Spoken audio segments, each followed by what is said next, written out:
The first 90 days after divorce can feel like you're trying to build a new life while standing in the middle of an earthquake.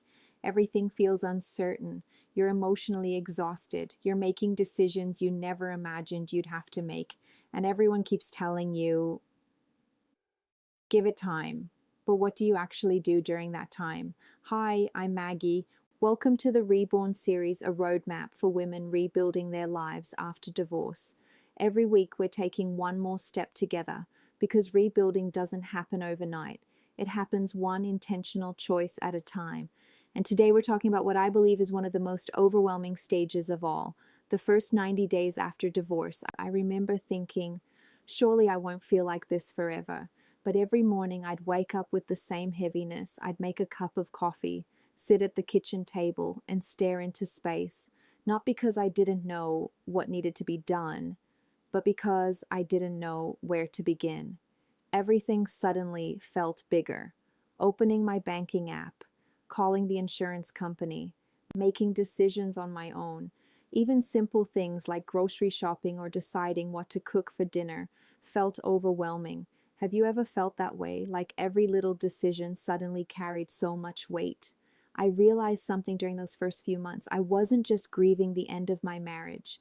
I was grieving the life I thought I was going to have. And while everyone around me kept saying, "You'll be okay," no one could tell me what to actually do next. That's when everything changed for me.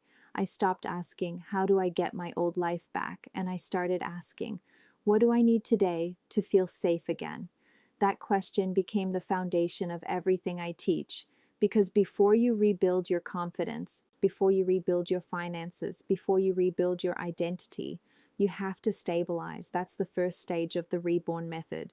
And in those first 90 days, there are three things I believe every woman should focus on.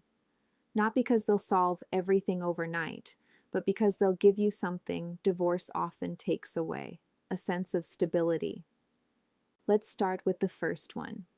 Priority one, stop trying to solve your entire future.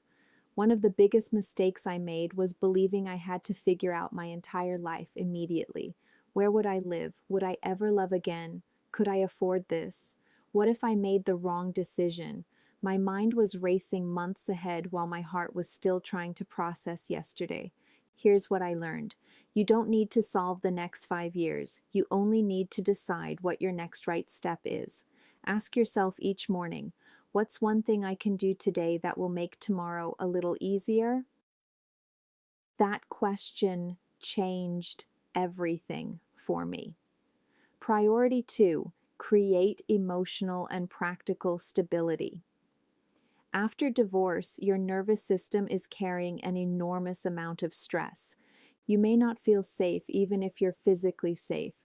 That's why routines matter so much. Wake up at the same time, drink water, go for a walk, eat nourishing food, create a simple evening routine.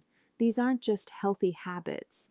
They're signals to your brain that life is becoming predictable again. And don't ignore the practical side of stability. Open the bank account. Know your numbers. Organize your paperwork. Every small action replaces uncertainty with confidence. Priority three, protect your energy. In the first 90 days, you don't owe everyone an explanation. You don't have to answer every question. You don't have to rush your healing to make other people comfortable. This is the season to protect your peace. That may mean saying no more often, spending time with people who truly support you, limiting conversations that leave you feeling drained. Healing isn't selfish, it's necessary. If you're in your first 90 days after divorce, I want you to hear this. You don't have to have your whole future figured out. Right now, your job isn't to be perfect. Your job is to create stability. One routine, one boundary, one courageous decision at a time. That's how rebuilding begins. And remember, this season won't last forever. The life you're creating is being built in the small choices you're making today.